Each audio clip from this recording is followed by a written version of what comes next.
Been noon. Yeah, give you an idea. Late 90s, I don't know. Anyway, early ba? Hindi, teka na niya. Wait na lang, parinig mo. Okay, so basically nangyari, so may girl, sumasayaw. At some point, tatanggal na siya ng saktot-saktawan niya, sayaw pa rin.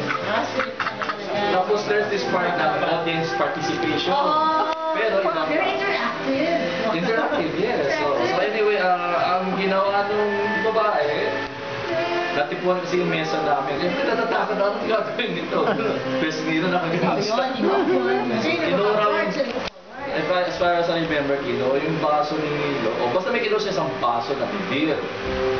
So then she takes her one strand of pubic hair, puts it in the glass, shakes it about, puts it down.